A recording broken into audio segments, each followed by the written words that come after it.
Olá pessoal, tudo certo? Hoje eu vou falar sobre os bens que entram na comunhão parcial. Quer saber sobre esses bens? Fique comigo até o final do vídeo. Se você não é inscrito no canal ainda, se inscreva no canal, ativa a notificação, também curte, compartilha, coloque seus comentários, fique à vontade para que você fique inteirado de todo o nosso conteúdo, muito proveitoso para o seu dia a dia. Perfeito? Então vamos lá. Quais bens entram na comunhão parcial? Nós sabemos que de um lado nós temos a comunhão universal de bens e de outro a separação. A comunhão parcial está no meio. E é justamente por isso que muita gente se confunde. Muitas pessoas são casadas nesse regime, já que é o regime padrão, não é? Hoje vigente. E mesmo assim, sendo o regime padrão, as pessoas se confundem quanto aos bens que entram ou não entram na comunhão para uma eventual partilha, caso ocorra aí o divórcio, tá certo? Então vamos entender aqui. Primeiro deles, tem aqui 7, eu acredito, tá? 7. Vamos começar por aqui, ó. Doação, né? Doações em favor de ambos, tá? Então, a doação que é feita em favor de ambos, ela vai entrar para a comunhão dos bens do casal. Se a doação ela não estiver expressamente direcionada para os dois, ela vai pertencer apenas a um deles. Será considerada como um bem particular e não como um bem comum, tá certo? Então, a doação será considerada, vai integrar a comunhão quando ela for feita para ambos, tá? Uma doação de imóvel, por exemplo, imaginemos que o pai de um dos cônjuges, né, faça uma doação de um imóvel.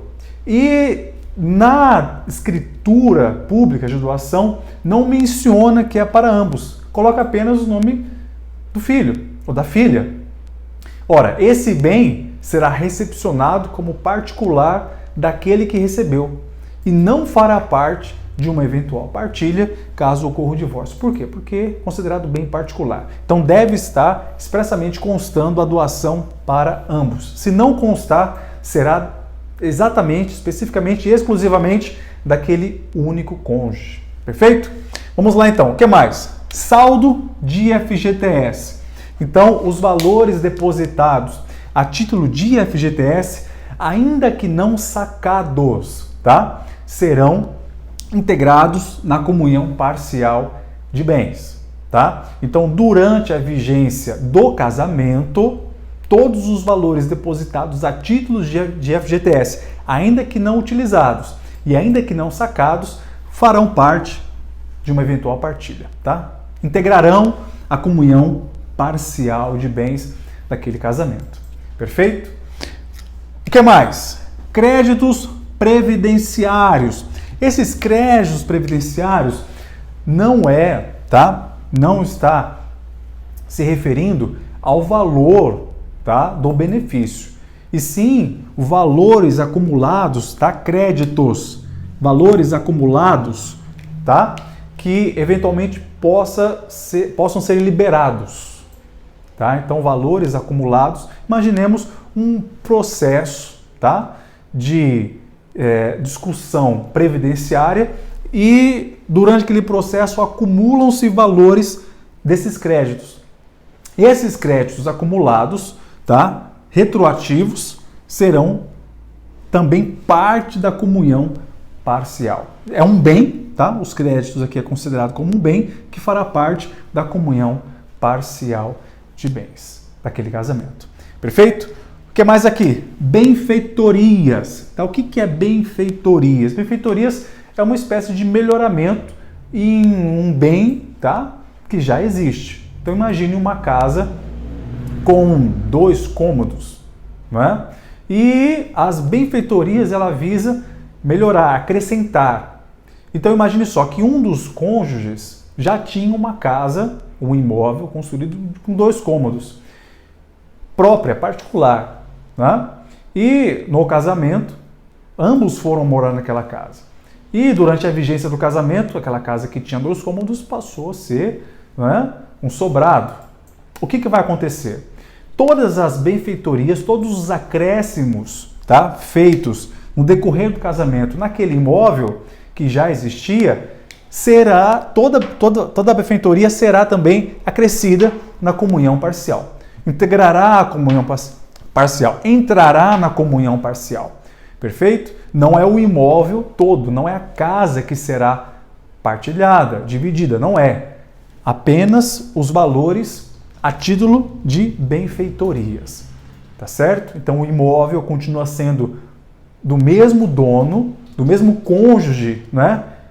Mas as benfeitorias elas serão partilhadas. Tá certo? Entrará na comunhão parcial de bens.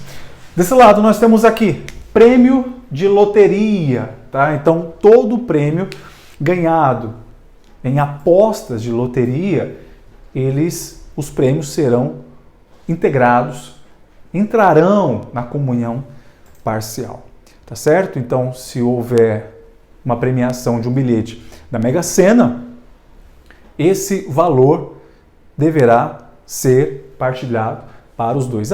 Mas foi só um que jogou, não tem problema. Mas foi com dinheiro de apenas um deles que foi feito o jogo, não tem nenhum problema.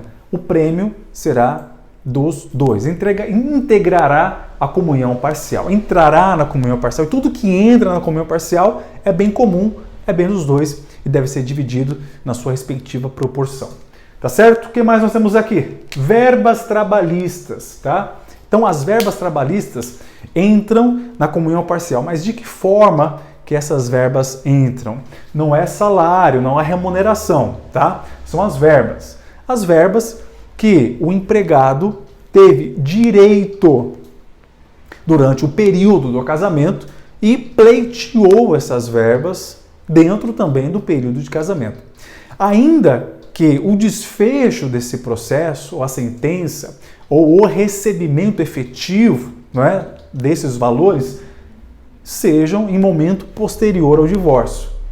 Imaginemos que um homem, né, casado com uma mulher teve ali direitos trabalhistas lesados em 2017, 2018 e 2019, 3 anos, tá? E ele ingressou com uma ação nesse período.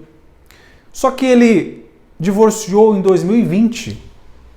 Então, 17, 18, 19, tinha direitos de verbas trabalhistas, ingressou com uma ação, né? E em 2020 se divorciou.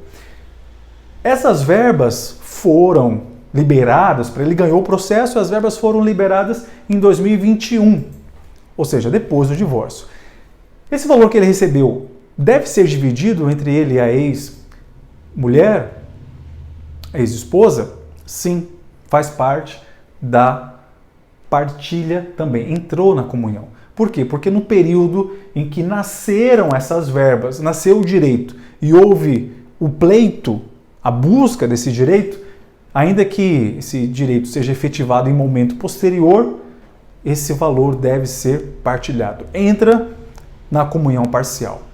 Torna-se um bem comum, ou seja, um bem dos dois. Tá certo? Vamos agora aqui ao último, que muitas pessoas não sabem, tá? Esse aqui muita gente não sabe, esse aqui então muito menos. O que é? Aluguéis de bens particulares. Suponhamos um homem e uma mulher, tá? O homem já entra no casamento com 2 casas. 2 casas. Uma casa eles moram e a outra aluga, tá? Então, eles se casaram, poxa, vamos morar numa das casas? Escolhe uma das casas para morar. Então, vamos morar nessa, a outra nós alugamos. A esposa que entrou no casamento sem patrimônio algum, tá? O que vai entrar na comunhão parcial que dará direito a ela? Os aluguéis recebidos daquele imóvel que pertence ao marido. Ela é dona do imóvel? Não. Ela tem direitos de propriedade sobre o imóvel? Também não. O que ela tem direito? Na comunhão parcial, tá? Dos aluguéis dos bens particulares. Então o bem não é dela, o bem é particular do marido, mas os aluguéis recebidos daquele bem particular na constância do casamento, no período, né, do casamento, dará direito na comunhão parcial. Esses valores dos aluguéis entram na comunhão parcial. Perfeito? Então não esquece desse detalhe em relação aos bens particulares e dos outros detalhes também em relação a cada um desses bens que integram, que fazem parte da comunhão parcial. O que você acha disso? Gostou, não gostou? Te favorece? Não te favorece? É uma novidade para você? Enfim, coloca nos comentários, compartilhe esse vídeo com quem você acha que precisa saber dessa informação. Tá ok? Um forte abraço e até o nosso próximo encontro.